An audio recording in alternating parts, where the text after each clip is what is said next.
Hello, everyone. On behalf of the International Big History Association, I extend a warm welcome to today's webinar on the Anthropocene as a new phase of big history.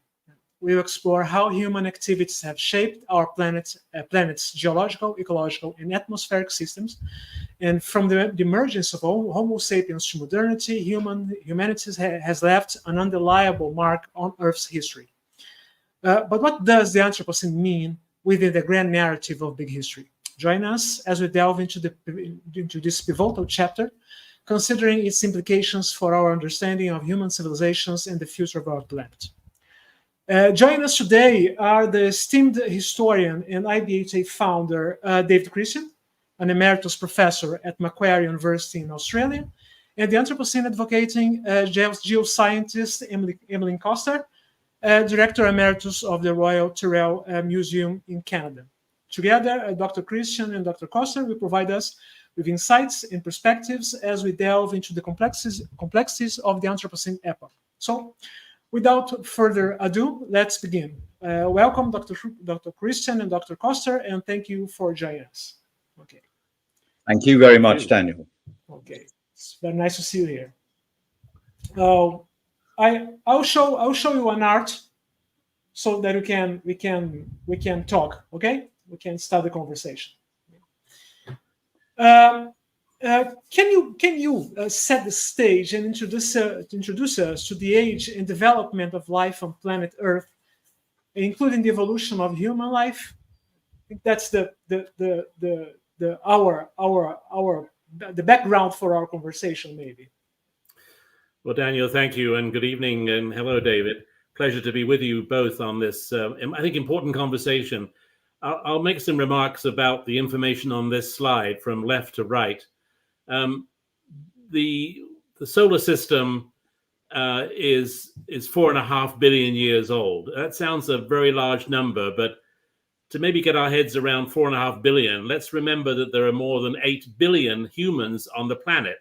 So there's almost, the number of years in Earth history is a bit over half the number of people that live on the planet. Maybe that doesn't help, maybe it helps. But what that first slice of this slide says is that, all of Earth history is really divided into eons in the first order. Geological history is like human history. We every day talk about seconds, minutes, weeks, months, years, decades, centuries, millennia. Well, geologists talk about, epochs and periods and eras and eons. It's just another way of dividing time, except that the magnitude of the time is vast in the case of geology. So the Phanerozoic is where we are now in the geological present. It's the last 550 or so million years. You see it as the top white slice in that left part of the slide. And then if we open that up into the middle column, we have this sort of schematic going from maybe a time when the only life on Earth was algae and bacteria, up to a depiction of a city or a town. And the Anthropocene is a tiny, tiny, tiny sliver at the top of that diagram. That's covering 550 million years. As we will discuss in this conversation, the Anthropocene has been given different definitions, ranging from as little as 70 years since the mid-20th century up to 10, 12, 15,000 years back to the end of the Ice Age. But let's go to the right-hand side, which cranks the microscope down even closer. So in today's world, in today's planet Earth, when we talk about biodiversity, we also talk a lot about diversity in a human construct, but science has so far discovered over 2 million species, plant and animal species of all kinds. And of those 2+ million, only about 5,500 are mammal species. Well, humans are mammals, of course, and depending on the classification, as it says in the next bullet, between 376 and 524 of those mammals are primates, which is our group of mammals. And what's amazing, and what I think a lot of people don't understand, is that today we are the species and the genus Homo sapiens, But if we go back just, and I say just, some 40,000 years ago, we also were in the company of the last other remaining species of the genus Homo, which were Neanderthals. And so we'll talk about them some more, I think, in the next short while in this program. But, you know, we are living in a rare time of being the only species of our genus. And then if we take it one stage further, with so much discussion about diversity and race and ancestry, it's important to realize that just 1/10 of 1% of the DNA of Homo sapiens is actually a variation. Where, you know, although we make a big deal about the differences of our looks and our skin color and our languages and our cultures, in fact, there's only 0.1 of 1% that actually makes us different. And so race is really, although it's such a big deal term, it's only a social construct. It doesn't actually have a biological definition. All right. And but about the Anthropocene concept, it's, of course, it represents a very, very big deal for big history. And when it was first considered, and what it means after all. Well, David will have views on this too. I know he's, you know, for a long time been a very esteemed student of you know, versions of looking at the Earth's history from a human lens and a pre-human lens. What I'll just say in my answer to your question is that I think for me, the history of that understanding picks up with this incredible explorer, this German explorer, Alexander von Humboldt, who, as you can see, lived from the mid-1700s to the mid-1800s. But I think in 1801, 1802, he made this incredible expedition across the Atlantic from Europe into Central and Northern South America. And this expedition, he was incredibly intuitive and very, very fantastic in his observations about everything he saw in the landscape and in life. And so if we skip forward to 2019, we have a very helpful paper published in the journal Science, the flagship journal of the American Association for the Advancement of Science, by Stephen Jackson, called Humboldt's Fusion of Science and Humanism, which is really cutting to the chase of what the Anthropocene is all about, the fusion of science and humanism. And so there's a quote there that as Jackson writes, speaking about Humboldt, he says, the Anthropocene discussion focuses attention on a fundamentally Humboldtian observation. Humanity and nature are deeply intertwined. Nature would persist in the absence of humanity, but humanity cannot exist without nature. But then, as we'll discover and talk more about, the whole history of the term Anthropocene starts off quite symbolically at the turn of this century, in the year 2000, and I'm sure we'll get to some of those details. And David, of course, we can't, at least I can't think about big history without considering the idea of the Anthropocene. I used to think that maybe big history is how history should be studied in the Anthropocene. What do you think, David, about what the Anthropocene means for big history studies? What's your take on that? Thank you very much.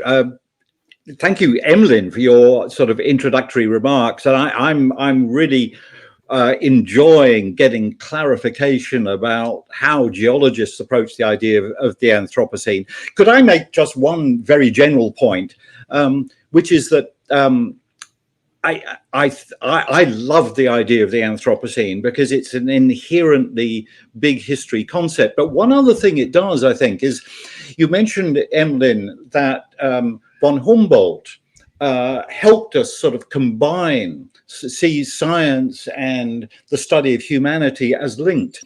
Well, I think it's maybe only in the modern era that we needed help in linking those concepts. I think the idea of human beings as embedded in the world has been just a natural insight, probably for most human societies until the modern era.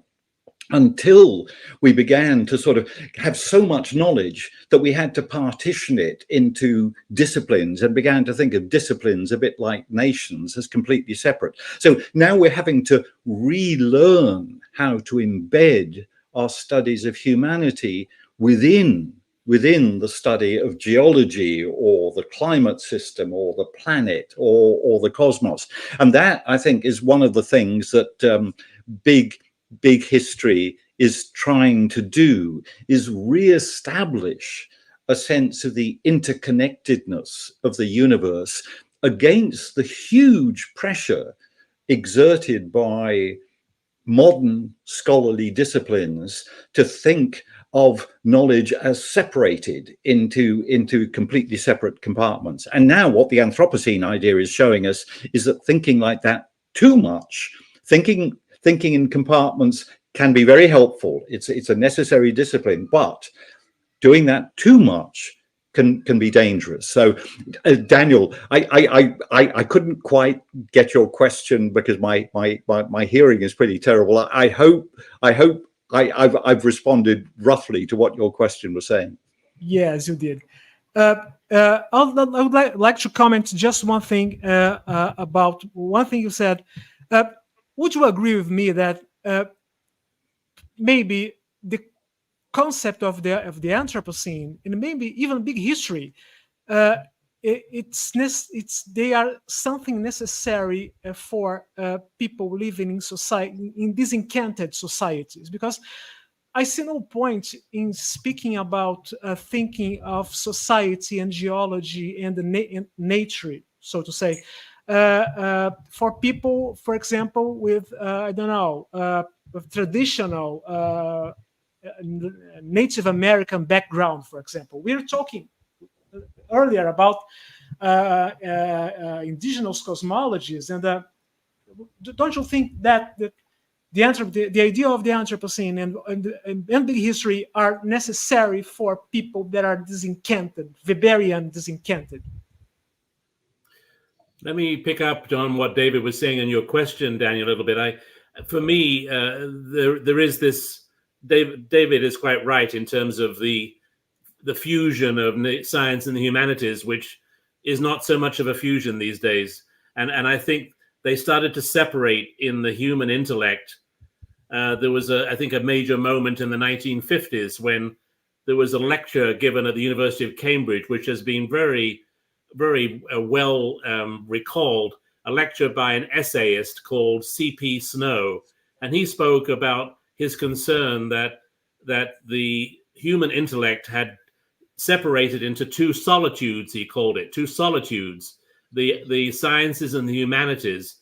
But I think you're right to bring in that over the last, 70 years, we have become, we Western people, so-called, as opposed to indigenous native people, have become, overly, we have become guilty of these two solitudes.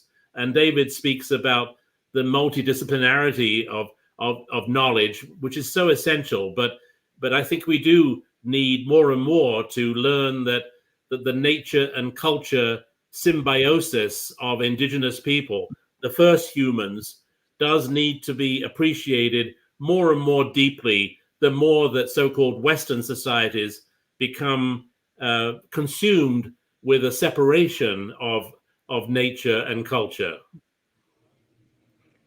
Could I add one more point that I think Yes. I think we need to relearn the links, the extent to which humans, our species, is embedded in and part of the natural world and a very recent arrival in the natural world. But it also seems to me that there is something radically new in the idea of the Anthropocene. And that is an idea about the power of our species and the dangerous power of our species. I think probably all cultures have, there have been people within probably all cultures who've been inclined to exaggerate the power and importance and significance of humans. And, many of the institutionalized religions make it very clear that they see humans as as sort of dominant over other species. In the Christian Bible, you know, the humans were given domination over all other species. But what is radically new, I think, is the scientific insight into the fact that collectively we 8 billion humans are now transforming an entire planet, and that is something new. We've always had a significant impact on their environments, but now that impact is planetary, and that, I think, is the new insight of the Anthropocene. So we need to bring together the new insights which science has generated by measuring our impact on other species, on the climate systems, on the atmosphere, with the older, ancient insight that we are nevertheless deeply embedded in our surrounding. So bringing together the insights of modern science with the ancient understanding that we are embedded in the natural world, and that our survival depends on respect for our environment and our surroundings. David, you bring, I think, forward very necessarily the fundamental attribute of what the Anthropocene means. I think anthro, human or sentient, and scene being an interval of time. We Homo sapiens have indeed radically disrupted the natural workings of the Earth system. But I think, you know, science has something to be blamed for here. As a geologist myself, let me just point out in the context of this part of our discussion that, you know, back in the late part of the last century, geology was still a pretty pure kind of science. You know, we were concerned with understanding the geography of oceans and continents, and we started to grasp plate tectonics and seafloor spreading, that continents are always moving, and as they move, they compress sedimentary piles on coastlines that get thrust up into mountains, and we started to understand the nature and reason and the difference of volcanoes, and then we started to understand the distribution and origins of fossil fuels and mineral resources. This was the pure, what I would call the pure side of geology.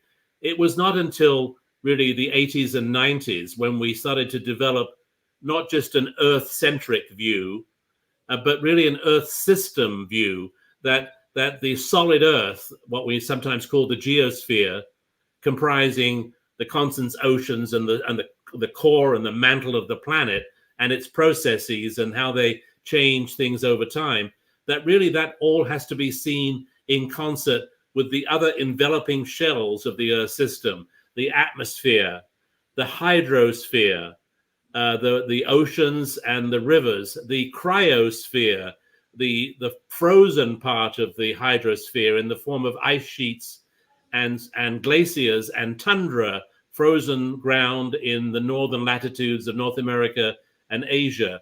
And then we come down into the biosphere, which of course is interdependent with the atmosphere, with the hydrosphere, and with the surface of the Earth, which is the surface of the lithosphere.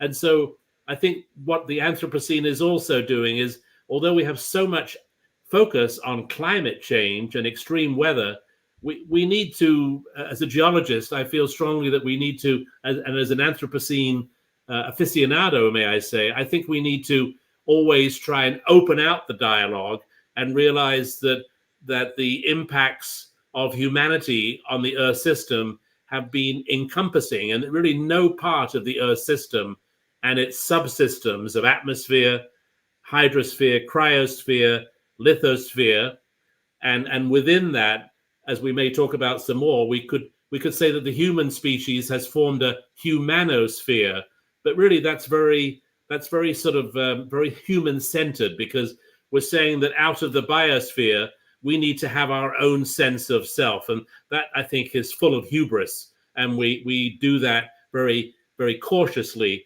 So I think we'll get into those aspects some more, Daniel, I'm sure. Mm-hmm. Could I add quickly one more idea, which I don't know what your reaction will be, Emlyn, but you remember the great Russian Soviet geologist Vernadsky, proposed the idea of the noosphere. Now, it's an idea that I was very suspicious of for a long time, but recently I went back to it and I was reading some of his comments on it, and I began to think that it's actually a very good idea. It's that there is a sphere of human thought, and it's not the thought of individuals. It's the vast body of ideas and information that humanity has generated over several 100,000 years, but very particularly in the last few hundred years. And that sphere of thought, much more intangible than the other spheres you've described, is beginning to have a colossal impact, because of thought. Of course, thought does have an impact because it drives what people do. And suddenly our species, the thinking of our species, is beginning to shape these other spheres. And that sometimes seems to me a very helpful idea. And can I add one more point, which is about hubris? I see a lot of writing that is very nervous about exaggerating the significance of humans. I think that opposition to hubris can go too far, because the truth is we are astonishingly powerful, and I believe there is no single species in the history of planet Earth over 4 billion years since life first appeared that has ever had such an impact on the planet. So I think we can go too far in trying to avoid hubris. What the science is showing is that a kind of modest hubris, if that doesn't sound too paradoxical, is very, very appropriate at the moment. We need to understand how powerful we are if we're to use that power in sensible ways. Agreed, David. I don't think I know the origin of the first part of the word noosphere. Where does nuo, N-O-O, come from? Knowledge. The knowledge sphere. Knowledge sphere. Okay. The sphere of knowledge. I would add I think it's very close to the idea of the humanosphere is probably doing much of the same work as the idea of the noosphere, but the idea of a sphere of conscious, aware knowledge is some people have treated it as mystical. I don't think it's mystical at all. I think it's actually a quite precise concept, because anthropologists and cultural philosophers know perfectly well that the thoughts of humans can actually have a real physical impact on the world. So I think it's a helpful idea, and one that sort of got lost somewhere. James Lovelock, of course. I think we should mention James Lovelock, because he because of his friendship with the novelist William Golding, is it? He may have sort of teetered on the verge of sort of mystical concepts, but I think nevertheless the idea of Gaia drove a hell of a lot of thinking amongst scientists about how you integrate knowledge from different sciences about the system, the planetary system as a whole. Yes, the noosphere also reminds me that, when the pandemic began, the COVID-19 pandemic, there was suddenly talk about a virosphere. That part of the humanosphere or the noosphere, which is actually very important to humans, at least we thought so, and as we discovered when millions of us died because of a pandemic. And so the part of the biosphere within the humanosphere, but also the non-human part of the biosphere, is a dynamic environment in which viral diseases can spread and of course can transfer disease from non-humans to humans and amongst humans. And so, we're very focused in the post-pandemic, post-COVID period. If we're post-COVID, I'm not sure yet, but that has stirred also a consciousness that we need to be always trying to be vigilant with new technologies to stop what nature wants to do on its own. Well, in fact, what we've done is created new possibilities for the natural world. So the noosphere has created wonderful, it's provided first-class tickets for viruses all around the world, so they can travel around business class in 24 hours. And that is a creation of the noosphere. And of course, the viruses are doing their traditional thing, but they're doing it within a world transformed by us humans. Well, when I next have the luxury of traveling first class on a plane, David, I'll try not to think about first class virosphere components next to me. Good analogy, though, good metaphor. Back to you, Daniel. Yeah, I'd like to make a provocation here before we skip to our next topic. I understand that there's a lot of conscious thinking and behavior related to the idea of noosphere, but would you agree with me that most of human action actually producing what we call the Anthropocene are actions driven by unconscious behavior? Because should we speak of a sphere of knowledge, or should we speak about a sphere of behavior?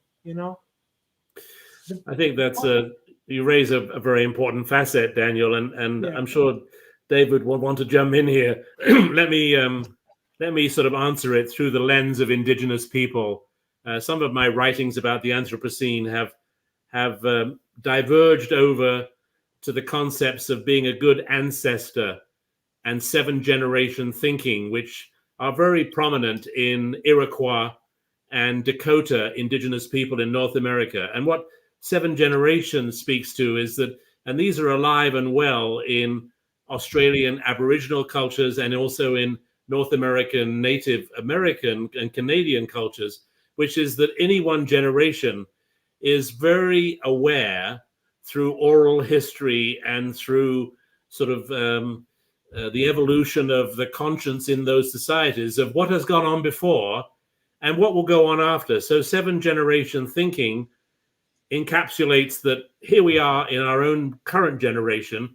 We're preceded by our parents and our grandparents and our great-grandparents, and we will be succeeded by our children, our grandchildren, and our great-grandchildren. That's 7 generations. That encompasses, 150, 200 years, which is a tiny sliver of time, but at least it stretches it out. The notion of being good ancestors is, I think, a related and powerful concept, which is missing from the me now rather than the we future mentality of Western people. And I'm generalizing, but I think accurately so. The good ancestor approach says that it's very selfish and very self-centered to be focused on our own generation and not to think in a 7-generational way, and to realize that what we do, how we think, how we act, and our influences on the next generations should make us into good ancestors. I think indigenous people think very much along those lines, and Western people in general are very focused on, well, contrary things like materialism now. And I think that's been a source of our problem in many ways.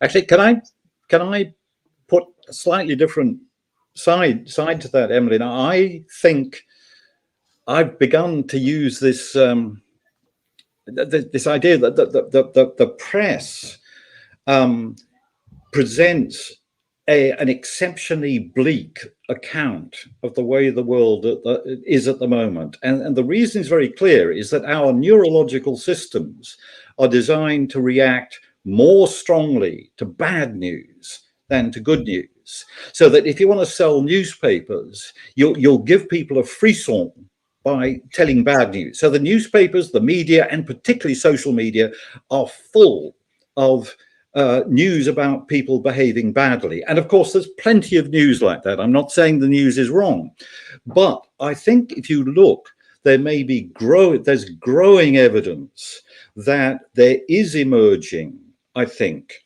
despite the media, a global consciousness of the need to be good ancestors. And I see all sorts of signs of it that often don't get reported adequately in the press. I think the Sustainable Development Goals of the United Nations, for example, you can be very cynical about them and you can say, yes, it's just rhetoric. But I believe every member nation of the United Nations has signed up to them. And if you look at the Sustainable Development Goals, as utopian as you may think they are, what they are is a plan for a good future, not just for humanity, but for the biosphere as a whole. And they are shared by every government in the world. And so I think we are not yet doing it enough. We're not yet serious enough about being good ancestors. But I actually see many positive signs that the ethos of being a good ancestor to future generations is actually emerging and becoming more powerful. And then I watch things like the very rapid development of new technologies to start coping with some of the challenges. We don't know if this will happen fast enough, but I'm a bit more optimistic than you are, Emlyn, about the emergence of a sort of thinking which is about being a good atmosphere. But I've got a feeling Daniel's question was about consciousness rather than conscience. Yes, consciousness. When it fits, I have to come back on what David just said, Daniel, but I'll let you guide our conversation. Go ahead. Okay. Returning to this point, do you think do you think the planet is going to have the time needed? What I mean, if the technological changes that can be made, will they happen fast enough to cope with the pace of the destruction? Because we have to consider that we are dealing with complex systems, and maybe something that is just made in order to correct some problem can create another, and Well, I would say not fast enough. I'm going to be a pessimist on this one, Daniel. I think, let me go back to what David was saying. It is true that when the United Nations in 2015, all 180 or so nations were, in a very rare moment for the UN, unanimous in supporting the 17 Sustainable Development Goals in a plan called Transforming Our World. Last year, 2023, was the midpoint, 7 years after their promulgation, and 7 years before 2030, which was the so-called outer boundary of the SDGs, the Sustainable Development Goals. And what the Secretary General said in the mid part of last year is that the plan is in peril, that we need a rescue plan. And in fact, most people can't cite a sustainable development goal. A lot of people have been cynical about the use of the word sustainability, which after all means maintaining supplies for future generations. Well, the word sustainable doesn't apply when we're causing other animals to become extinct, or when we're warming the atmosphere more than we can ever cool it, or when we're raising sea level and we have no means of lowering sea level from flooding coastal communities. So there's a lot of nice talk, I would say, if I'm to be sort of constructively critical, but I think the SDGs are under assault. And this coming September at the UN headquarters in New York, there is a summit of the future, which must start to look at different ways at bringing forward a more realistic world plan than just simply continuing the journey of the 17 SDGs with their 169 targets. It was nice, it was bold, It was appropriate. It was the best thing we had. There's no other body in the world that can plan as well as maybe the UN can. But on the other hand, it's also got its frailties and its limitations. And right now, the SDGs are widely talked about as being in deep trouble. And I think it's really only the young people who are very keen to demonstrate, and whether it's Fridays, the Friday movement, or the Extinction movement, or individuals like Greta Thunberg of Sweden, who are prepared to go in front of world leaders and say, the problem is there's no leaders in the room, that you have wrecked our future generation. And she's a Swede, and the other famous Swede that became a Time magazine Citizen of the Year last year is Johan Rockström from Berlin. He's a Swede, and he, back in 2009, made known something which is very useful, which is that from a human perspective, the Earth system has 9 operating limits. And 2 years ago, it was made clear that we've already passed 6 of those 9 operating limits. So we're in deep problems. And I think, technology might be part of the answer, but attitudes, I think, have to be a bigger part of the answer. Absolutely. But you were talking about thinking like an ancestor. My point was that I see lots of evidence of efforts to think like an ancestor. They may not be adequate.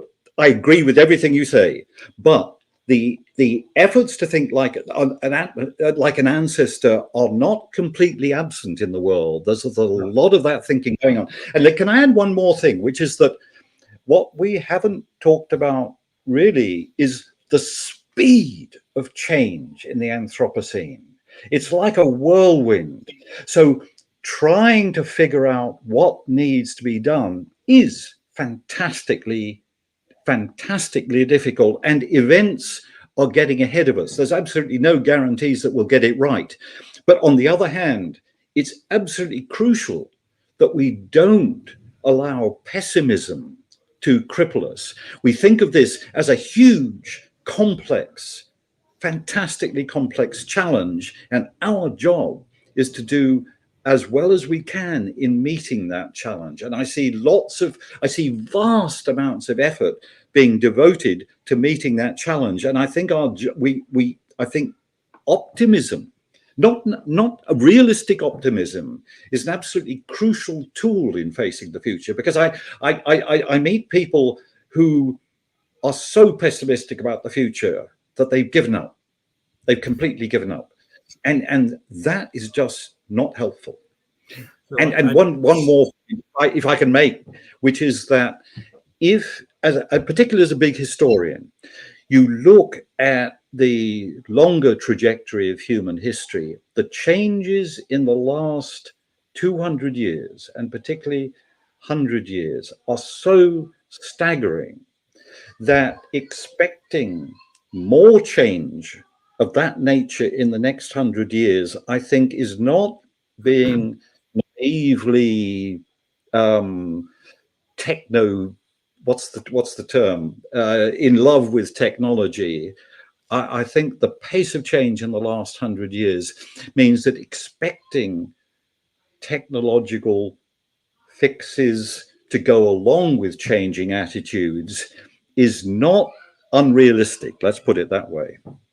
So let me just pause on a moment 55 years ago. Apollo to the moon. First time we landed on something else within the solar system, and it was technologically marvelous. And we probably, if we don't remember it because of our age, we certainly probably have heard that Buzz Aldrin, I think it was him, one of the astronauts, said, "This is a giant leap for humankind," right? Well, I'm not quite sure. I think that was very exuberant, very optimistic. I'm not sure what the giant leap was, because in fact, the very next year, we had millions upon millions of people gathering in cities around the world for the first Earth Day, objecting to the human damage on environments. We didn't think about climate so much then. It was pollution and the disappearance of other species in the biosphere. But today, we know that the human impact, as we were saying earlier in our conversation, has been encompassing, and that there's not a subsystem of the Earth system. The atmosphere, the hydrosphere, the cryosphere, the biosphere, and even into the surface of the solid Earth, when we try to bury and forget dangerous residues of nuclear fuels and so on, we've impacted every part of the Earth system, and many of the animals and plants that used to exist are no longer there, and they're not going to come back. That was not sustainable. And so I think that, as we go back to the moon in the Artemis mission, which is scheduled for 2 or so years from now, ostensibly that's to prove that we can land on the moon and make a station there to go deeper into space, maybe to Mars. I happen to think that that's not a very good idea, and that's not a very good use of resources. And if we're going to say something like, this is another giant leap for humankind, and we're only defining that as our ability, technologically speaking, to go deeper into space, and we don't deal with the problems that we have created here on planet Earth, I think that would be a grave mistake.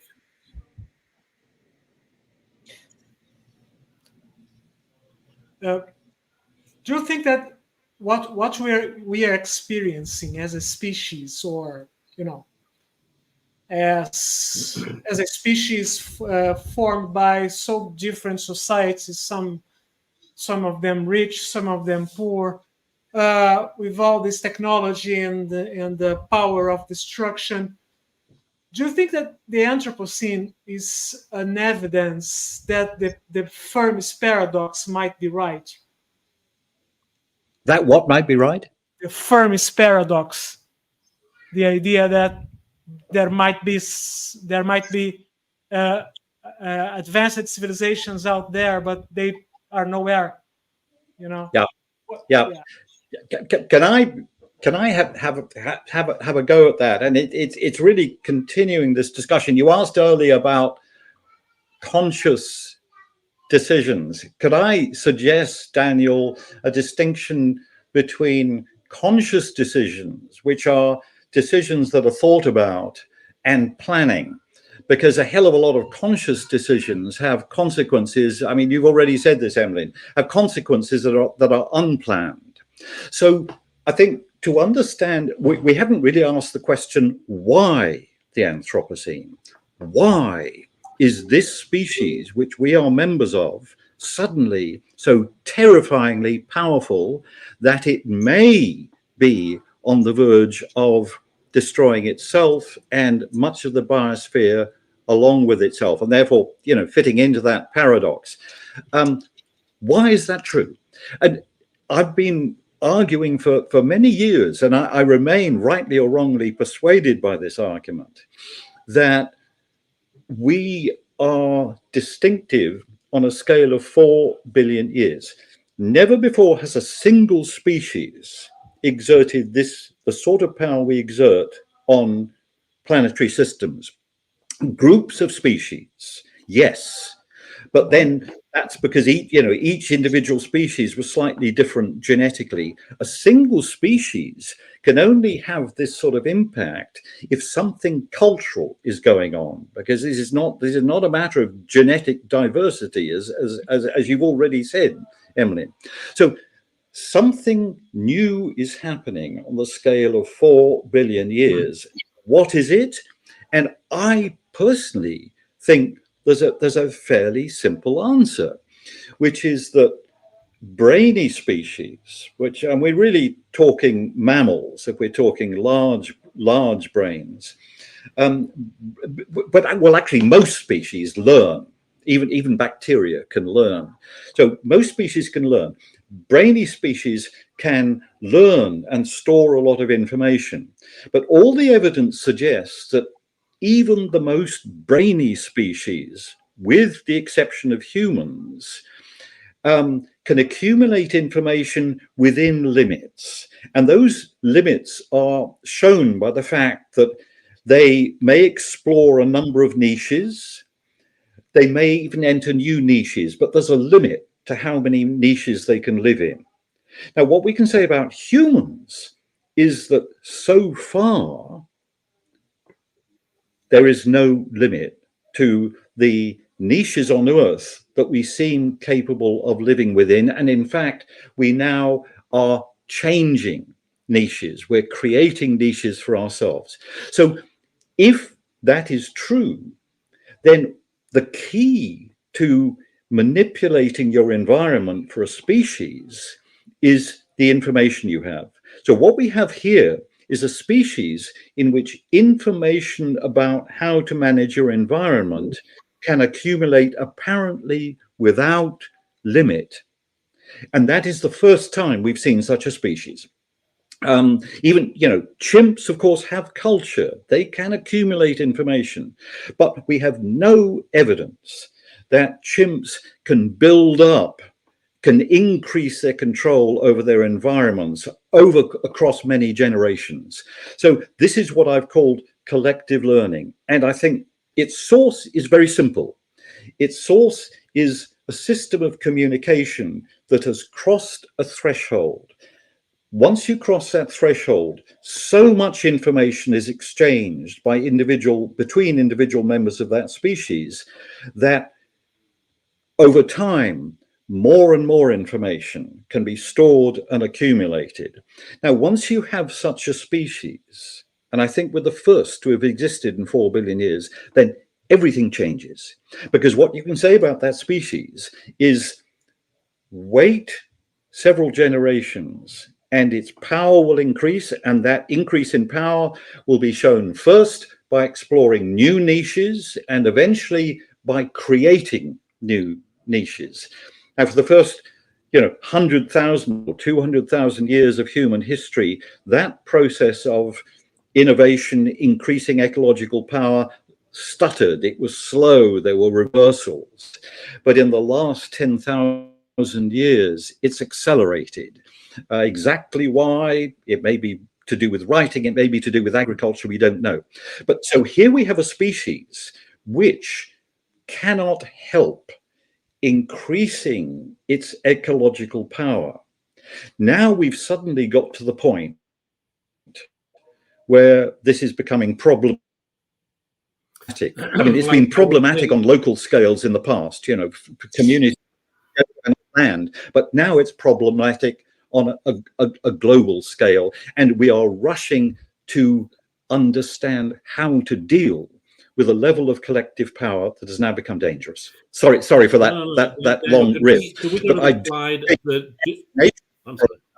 And they may be crucial to understanding what we need to do. Sorry, Emlyn. Daniel, could we go to that slide I think you have of the geneticist on the dispersal of Homo sapiens from Africa? Yeah, of course. So this, I think, is relevant to what David was just saying. I agree with you called it the ecological power, or you used ecological as an adjective. But I would just say, David, that of course ecological means and implies some kind of, a productive interaction between environment and individual. And I think that a lot of human activity is not very ecological. It's very predominant. And it's actually, as we said earlier, detached its mentality from the needs of nature. But I digress. Let me just take you to this diagram. This is a fantastic illustration from the New York Times in 2018. And so you can Google this and it comes up right away. It shows in a nutshell the nature of 40 or 50,000 years of migration of Homo sapiens out of Africa. We were all of Homo sapiens, all of us are out of Africa, and we've been moving and mixing ever since. And so you can see in the yellow area across Southern Europe and the Near East, the Middle East, and into Asia, that's the area of Neanderthals, the last congruent species of the genus Homo. And in the details that are in the paragraphs across the map, with pauses in the Middle East and in Southeast Asia, you have a tremendous span of time from less than 1,000 years ago or thereabouts in Australia and New Zealand to tens of thousands of years ago across Southern Europe and into Asia. I think what's fascinating, and it's I think a frontier of anthropological research, is that, you know, that small group of Homo sapiens 40 or 50,000 years ago, while there were still some remaining Neanderthal humans, were incredibly brave to migrate out of the landscape they knew. This was still a sort of a glacial climate in the northern hemisphere, but climates were being affected worldwide in the sort of the southern latitudes. And so what I'm saying is that I think it's fascinating and very, very important from a human history, big history perspective, is that that first group of so-called indigenous humans would, within a few 10,000 years, diversify, not only radiate geographically, but in so doing, they would start to be separate into what we now call Western societies, and they would become very much conditioned by their local surrounding environments and would start to eat different things, kill different things, grow different things, and build different things as Homo sapiens move through their Stone Age and Iron Age and Copper Age and into modern Homo sapiens. And so I think that, you know, one of the great missing understandings is that when we say nature and humanity, we know what nature means in terms of the biosphere and the organization of animal and plant species and what we've done to that. And we can get onto that, I think, a bit later. But in terms of humanity, that's a very unuseful generalizing term. Humanity comprises all of the things I just have quickly summarized in terms of the diversification of Homo sapiens as they radiated out of Central Africa to occupy ecologically niche sensing of the term almost all the rest of the world. And so I think this diagram reminds us that it's going to be very sobering to come to terms with how each of the parts of humanity have actually originated in ways that I still don't think we have really sort of spent enough time trying to grasp. We do know this research by David Reich from the Harvard Medical School on DNA, and it shows incredible detail of when and with what relationships over time and space that Homo sapiens diversified and migrated and settled and then moved on. But I think there's so many more questions embedded in this kind of data. Can I respond quickly to that, Emlyn? First, I think there's a very good reason to think that humans have been in Australia for at least 65,000 years. And that, I think, I've at least it's been argued that means these migrations must have been earlier than 50,000 years ago. Anyway, that's one point. Secondly, when I talk about ecological power, I'm trying to use that term in a neutral sense. Let's rephrase it. Our power to manipulate our surroundings, for good or bad, has increased over time. And the third point I'd like to make is that graph, that map you've just shown, I've been using versions of that since the 1990s. And what I find significant in it is that I know of no other species, maybe there are some bird species of which you could say this, but no other species that was capable of such migrations. And it's not the intention, it's the fact that we had the flexibility, our ancestors had the flexibility to move into niches different from those they were familiar with. That seems to me the critical thing. And it was made possible by this constant, slow trickle of new knowledge about environments, not only your home environment, but also neighboring environments. So that this behavior of a species, well, I have to qualify that by saying we're talking about at least 3 species at this stage, Denisovans and Neanderthals as well. But this species has shown a capacity to move into new niches that it didn't originally involve in, that is completely exceptional. That is what I find significant in this graph. It points to something very new about our ancestors.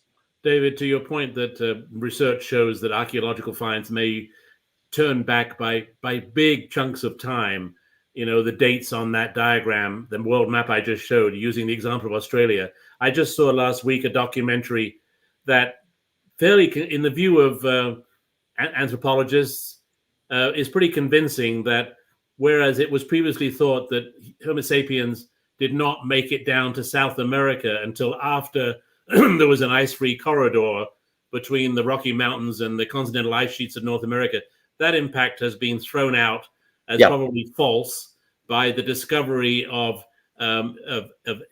artifactual remains of Homo sapiens 30,000 years ago in South America. So I think that map is indeed subject to massive modification as key archaeological finds come forward, and so I agree, but I'm pointing to the deeper point that what really went on anthropologically between that first experimental migrating group of indigenous people out of Central Africa, and in what way did they diversify? In what way did they come to be so diversified as they dispersed geographically into all of the sort of aspects of humanity that we see in today's world?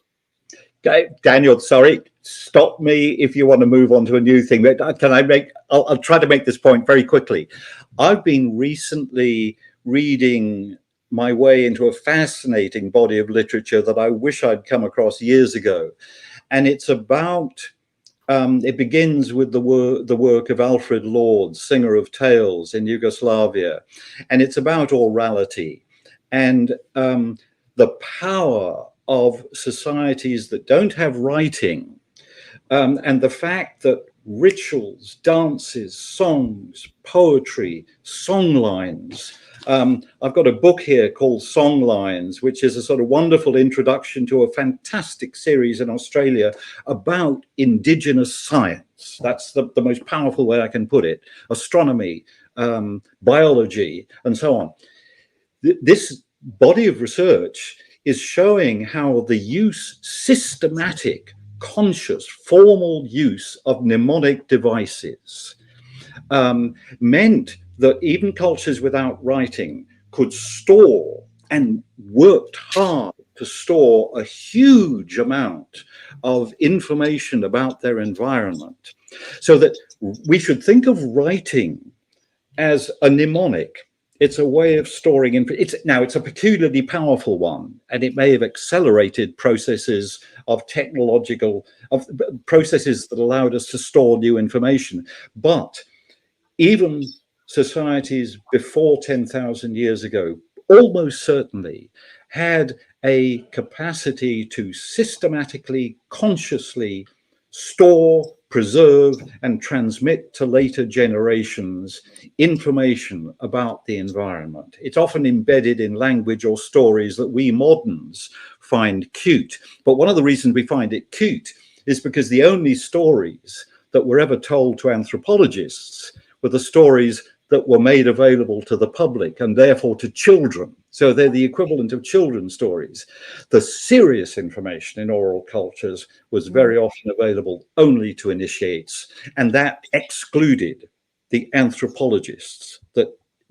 So we should not doubt the technological and scientific capacity of humans 50,000 years ago.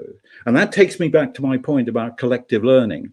I think what is striking about those early communities you talk about, Emlyn, is not that they wanted to enter new environments. I suspect there are chimp communities that would love to go into a new environment because they feel a bit of gentle population pressure. It was that they were able to do this, and they were able to do it because they had the information you needed to experiment with new environments.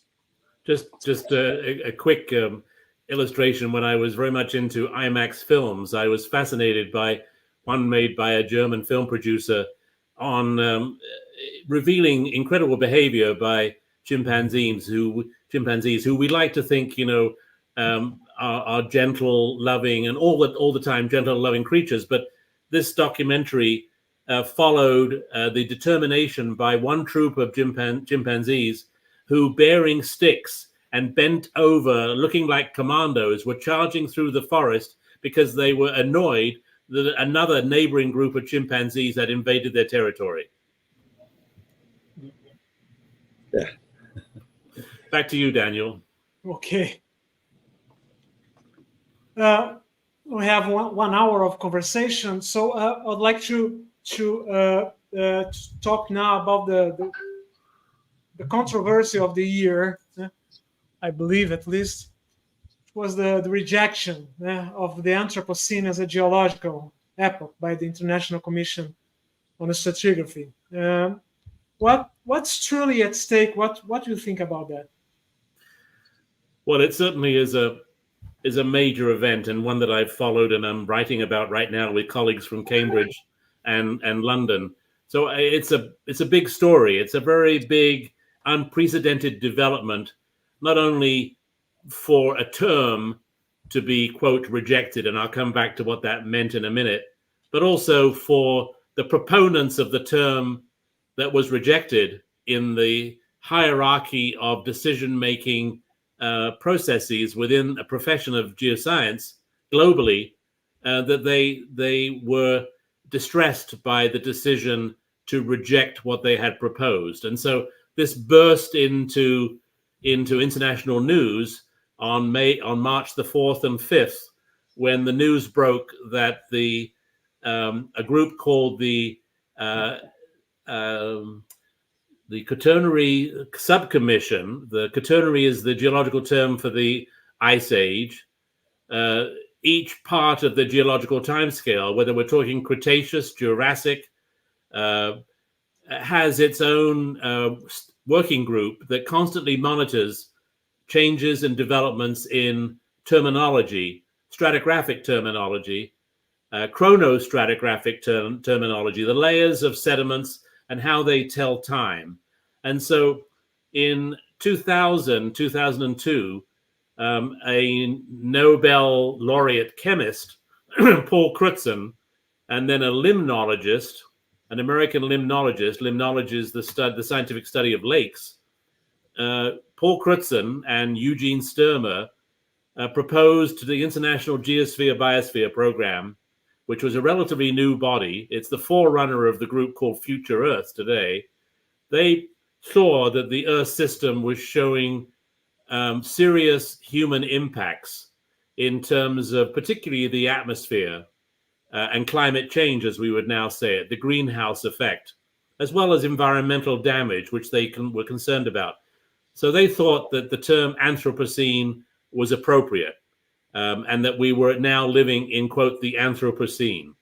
It wouldn't be until 2009 that the stratigraphic authorities that make up a part of the International Union of Geological Sciences, the topmost body of geology in the world, mandated an Anthropocene working group composed of some 20 or 30 scientists, mostly stratigraphers, to investigate this term. It would, if we leap forward to 2015, and I think in a very sort of strange, certainly non-traditional way, the proponents of the Anthropocene Working Group published a paper in the Bulletin of the Atomic Scientists, which was a bulletin founded by Einstein right after the bombing of Japan by atomic bombs in the 1945 period that we've just seen brought onto the screen in the film Oppenheimer. So 2015, we have the society that was concerned about what happened in 1945 and formed a journal called the Bulletin of the Atomic Scientist, and decided to form an alarm that would go off each New Year's Day to calibrate how close we were to a nuclear Armageddon. And so right now we're 15 seconds to midnight in the latest update of that atomic clock from a human perspective. But I go back to 2015 because I think the details are important and instructive. You have the then chair of the Anthropocene Working Group writing a paper with several colleagues into the Bulletin of the Atomic Scientist, anticipating that the Anthropocene term would become an epoch defined by mid-20th century layers of radionuclides, of radioactive material dropped out of the atmosphere after the series of atomic bomb tests between the 1940s and the early 70s, when some 2,000 tests, all of them above ground at that point, all the time, whenever an explosion happened, a test explosion, and the actual original ones that were dropped on Japan, they all left a sign of their activity in lake deposits, in estuary deposits, in the accumulating layers of stalactites in caves and in coral reefs. An incredible amount of detail is on the surface of the Earth recording that event in the mid-20th century. The Anthropocene Working Group was proposing that that is the right definition of the Anthropocene, that it started in the mid-20th century with atomic bomb testing.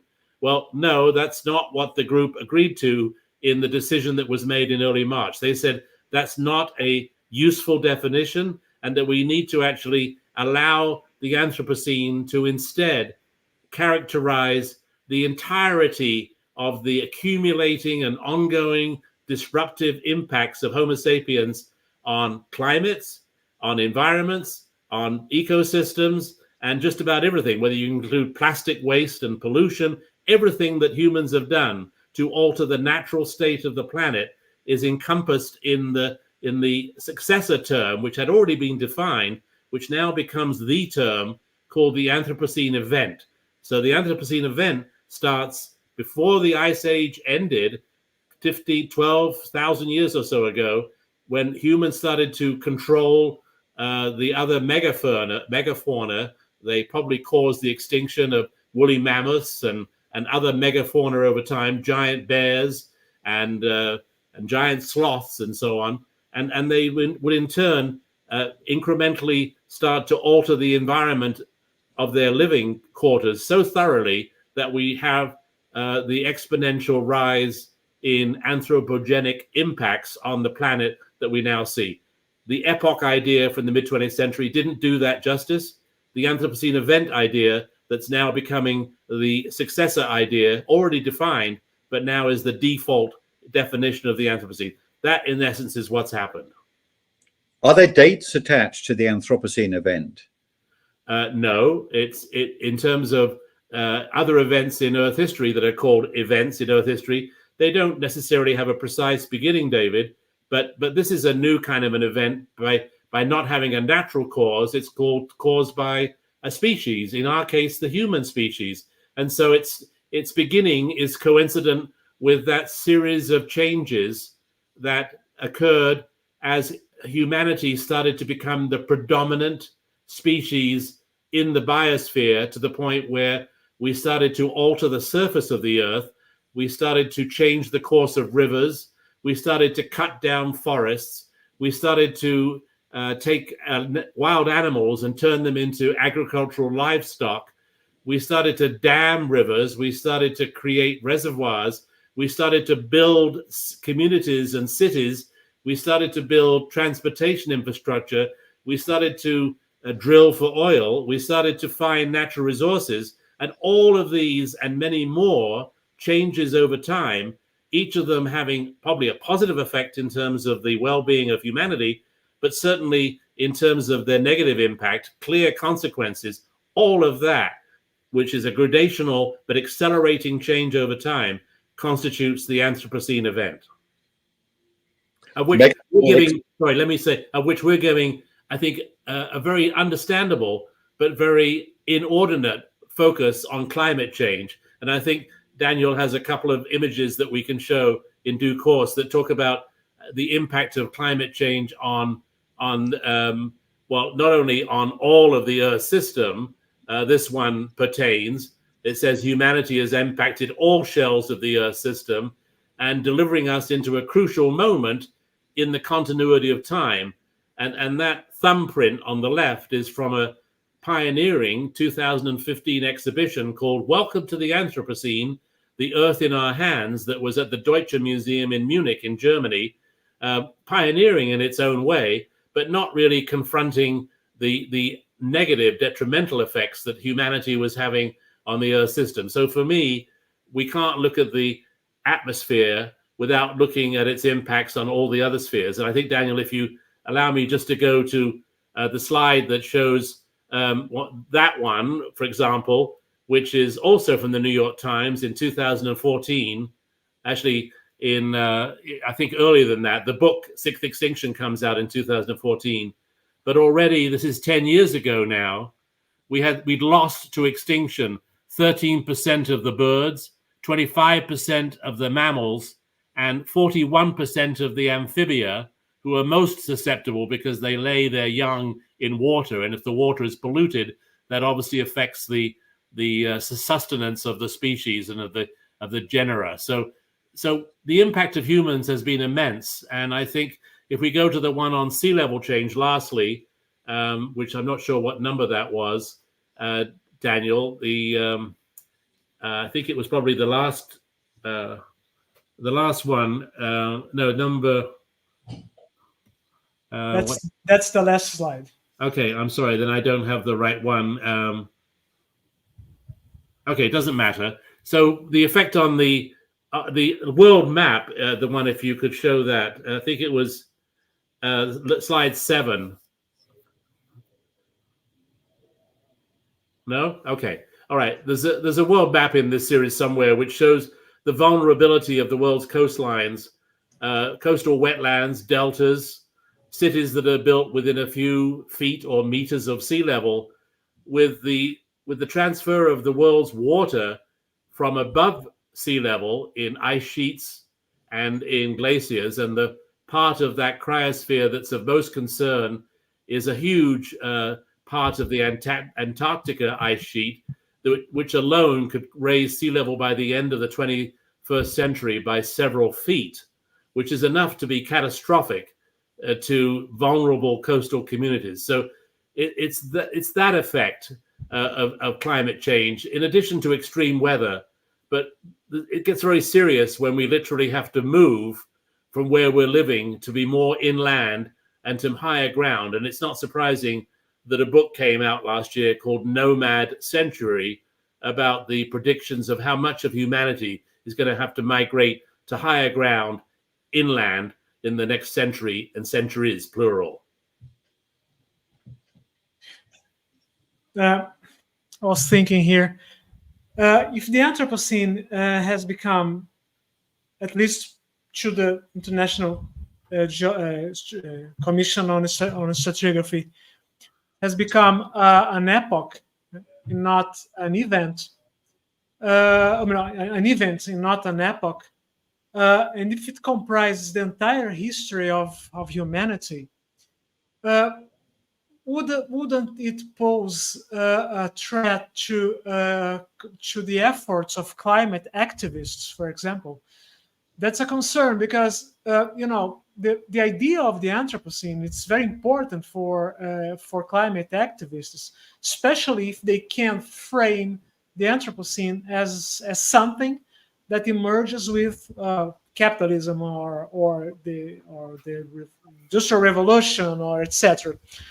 If the Anthropocene is so big, so old as it is suggested,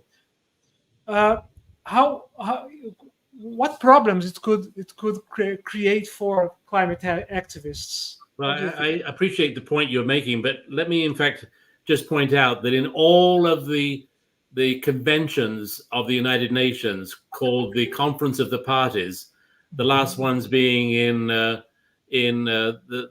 Middle East, and in the last one just recently in Dubai, that I don't believe the word Anthropocene has hardly ever, if ever, been mentioned in those dialogues. It's a geological term, and it hasn't surfaced as part of the vocabulary and the conversation. It should, and I believe it must, but it hasn't yet, because climate change is considered as being this thing which is that we understand to be the effects of burning of fossil fuels, which it is, but it hasn't dealt, in my view, adequately with the repercussions of altering the altitude and latitude of ecosystems. Climate change has altered the biosphere.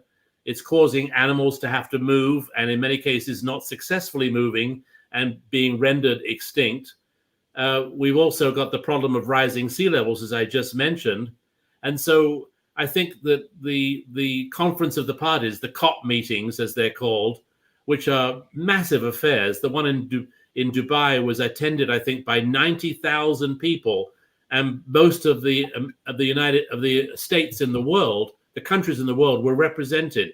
But are they really talking about the right things to do with climate change? Are they really understanding the repercussions well beyond heating of the atmosphere in terms of effects that are going to cause a lot of humanity to have to migrate up altitude and inland from their coastal communities?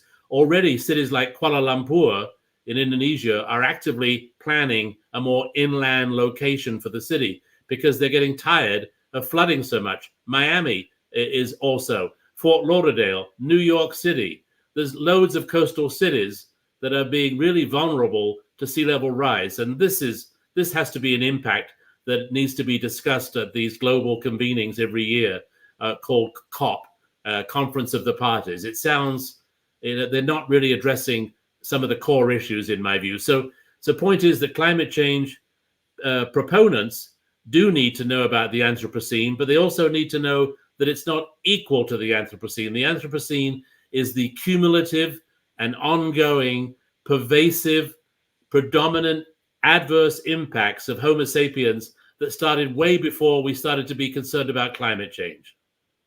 Can I add? Thank you very much for that account of the politics of the Anthropocene. And I must admit, I like the idea of the Anthropocene event. I think getting hung up on a specific date was a bit of a problem. And I don't see, Daniel, why it should provide a problem for climate activists.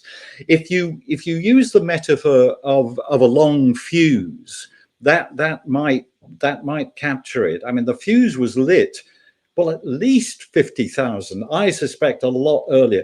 The megafaunal extinctions in Australia happened about 40,000 years ago.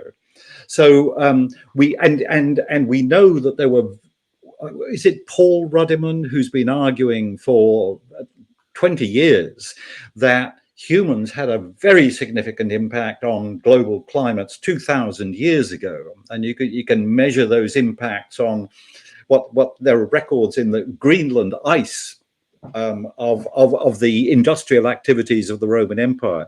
So the idea that the fuse was lit a long time ago, but the explosion has occurred just in the last century or two, I think is the appropriate way of thinking about all of this. If you want to see capitalism as the villain, well, you can see capitalism as an accelerator of old processes, a very powerful accelerator of old processes. So I think the climate activists, well, all of us need to take on board the idea that, as Emlyn says, this is a consequence of our nature as a species. And that's not to blame individuals, but collectively and in unplanned ways, we've had an accelerating impact.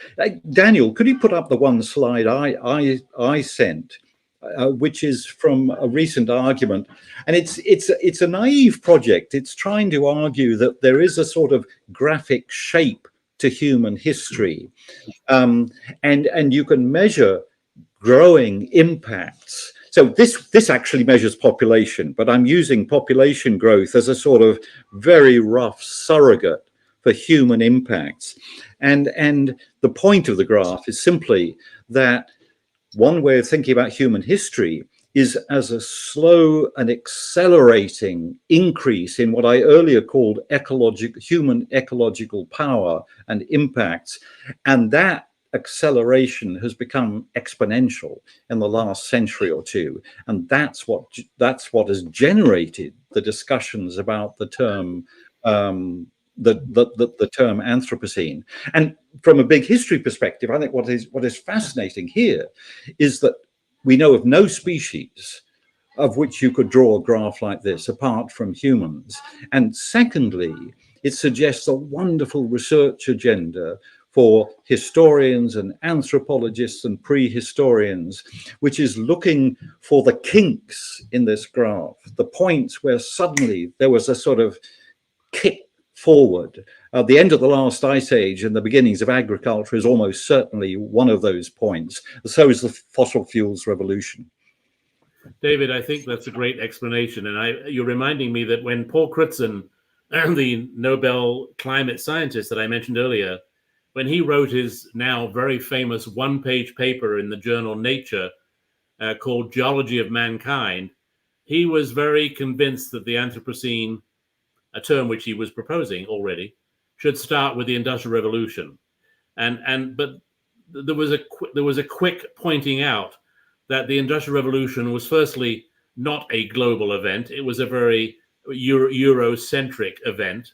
And secondly, as industrialization grew as a human habit, it was what geologists call diachronous, meaning it was transgressing time, and it wasn't all at the same moment. So really what it was realized is that the term Anthropocene was kind of dead on arrival by that definition of the Industrial Revolution, because the assumption was, well, there's a defined isochronous, meaning everywhere at the same time, lower boundary of what might be recognized in sediments showing signs of the Industrial Revolution.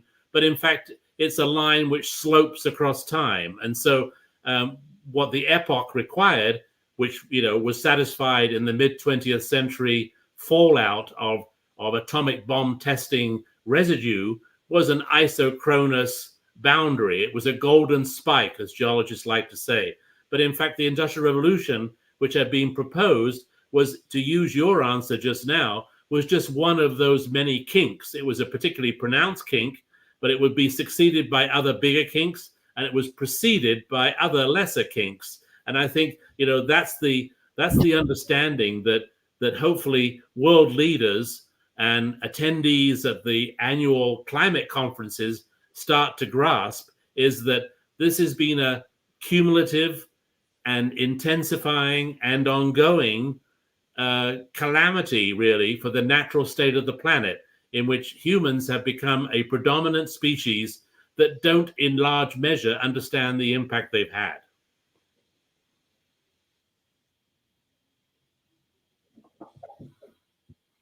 Okay, all right, thank you. I think we have time for one more discussion, maybe, because our seminar has 1 hour and 23 minutes. Oh, how would I like to ask you this? I've been wondering if can you hear me? Yes. Okay, sorry. I've been wondering.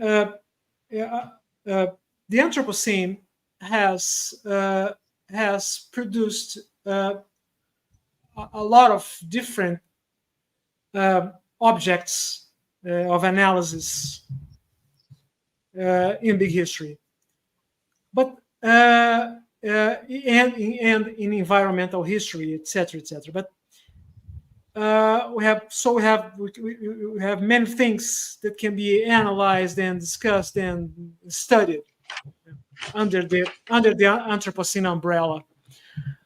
But I think that the most important impact of the idea of the Anthropocene on history and on big history lies in the idea that we have to think about historical agency. Because if humans are a geological force, and that's the whole idea of the Anthropocene as a concept, humans are no different from a volcano, for example, or no different from, I don't know, from tectonic plates, etc., etc. If they are not different, so this 19th century idea that you have humans versus the nature, or humans versus animals, or humans as some kind of, I don't know, angelic and special and God created being. This 19th century idea goes down the drain because we're not a species with geological agency, because we are pretty much the same as all these other agents, historical agents, humans and non-humans, that share the universe with us. So I'd like to ask you that, don't you think that there is a major impact on epistemology and ontology coming from the Anthropocene, especially in the history? Well, that's not you didn't end with an Sorry, easy question, did you, Daniel? Go. Sorry, David, you go first, please. Sorry, I missed the final question. No, the question is the main contribution, or the main changes the Anthropocene can create in epistemological and ontological terms are not related to the very idea of historical agency, because we are the volcanoes and plate tectonics and non-human species are so historical agents as we are, so we're not that different from them. That's the idea. Look, the idea of agency, it's a human agency. It's a very fashionable term at the moment amongst historians, and of course it's important, but it has to be used with nuance, because agency, humans act consciously. Some of their actions can make a conscious difference, but a hell of a lot of their actions have consequences that we're not aware of. So insofar as our actions have consequences we're not aware of, yes, perhaps the analogy with the volcano makes sense. But insofar as we do actually have some modest degree of agency, then it makes sense to think that there are different possible futures which will depend on the actions that humans take in the next 30 or 40 years. I mean, what we do in the next few decades, I believe, will have impacts on the biosphere for many millennia, perhaps for millions of years.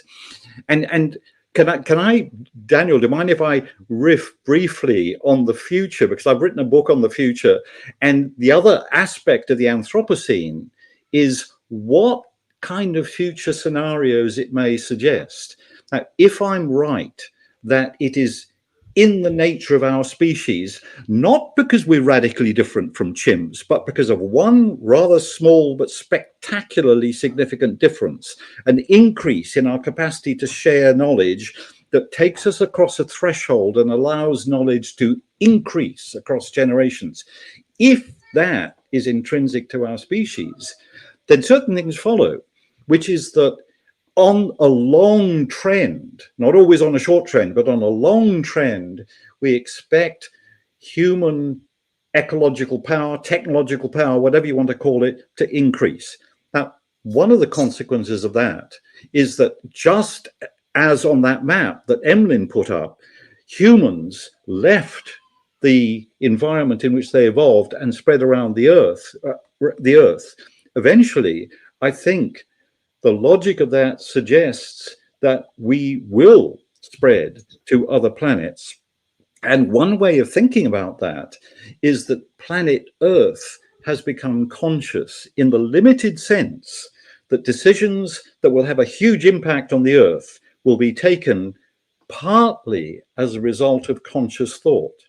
Now, if we spread to other planets, then, like it or not, whether this is a good thing or not, it's very likely that humans will start taking control of other planets, and in a few thousand years, maybe of other planets in other star systems, planets and moons in other star systems, which means that the space operas of science fiction maybe need to be taken more seriously than historians have in the past. That if that future is at all realistic, what it means is that we are living at an absolutely spectacular time, not for good or bad. And again, I'm trying to say this without putting a moral loading on it.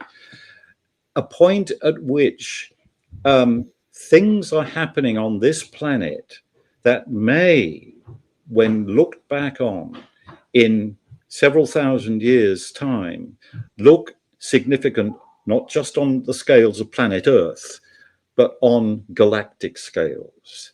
Now, I say that as a big historian because I think big history should encourage us to ask questions like, can we imagine what the Anthropocene might mean to people looking back, or people doing big history in several thousand years' time?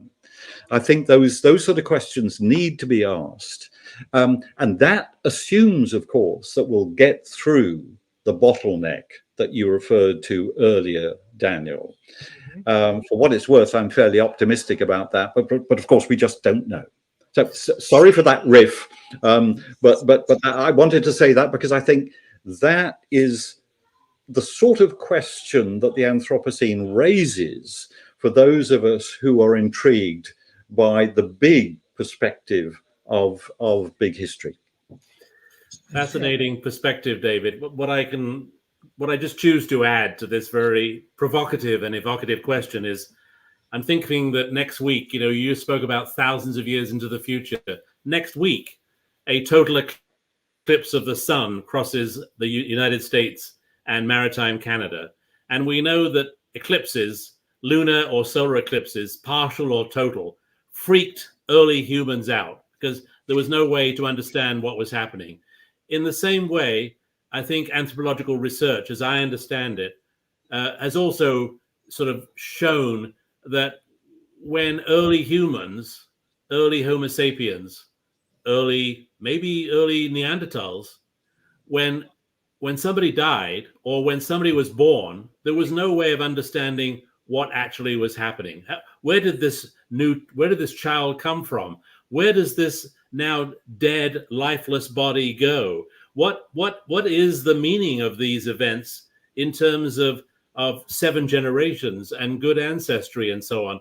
And so I think what this leads me to is that we need to ask, going back to the earlier diversion into the questions confronting anthropology, we need to sort of understand exactly, what some of those early key moments were, when in the Mediterranean, when there was a major volcanic eruption that caused whole civilizations to migrate and escape. They didn't understand it. They feared that they were getting God's retribution. This was a later stage in human consciousness.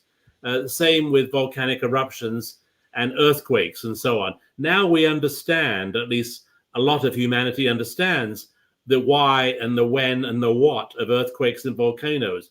But in the first generations of humanity, so to speak, they freaked people out and they couldn't deal with it. And so I think, that when we talk about the rapid explosion of human sentience and of inventiveness and of modification of the Earth's surface, I think we've got to understand that those changes had very important to understand roots in the early mentality evolution, the attitudinal evolution, the behavioral evolution of the earliest humans as they migrated and occupied new territory and started to colonize and dominate their surrounding environments. It's everything has been just steps in that same journey, I think, ever since. Agreed. Oh, yeah, I've just asked about the agency because I'm not that confident about free will. That's the problem.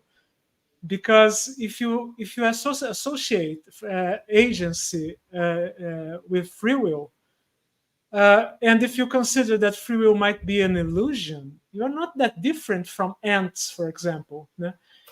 That's that's strange because big history took me to question that we might be not that different from Of course, we are different. Yes, every species is different, but you know.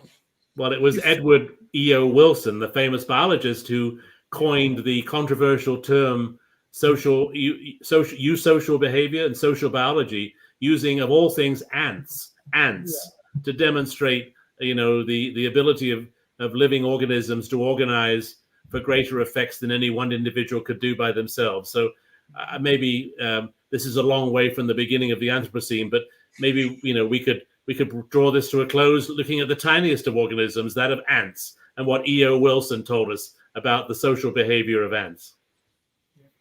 And the fact that the collective may behave in ways that individuals didn't intend. Yeah. Indeed, absolutely, totally. Okay.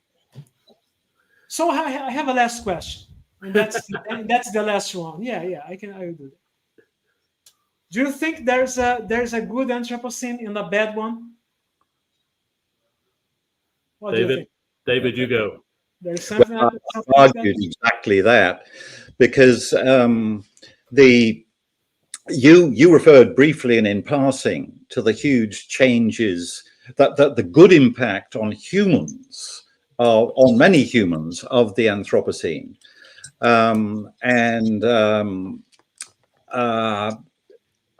the impact on human health, on human well-being, on human nutrition, on levels of cultural safety has been absolutely massive. So particularly if you are a middle-class citizen of the world today, you are a beneficiary of many aspects of the Anthropocene. And taking a more positive view, I think what the Sustainable Development Goals, for example, were trying to do was saying, can we find ways of preserving the good Anthropocene, while minimizing the consequences of our colossal power? That, I think, is the huge challenge.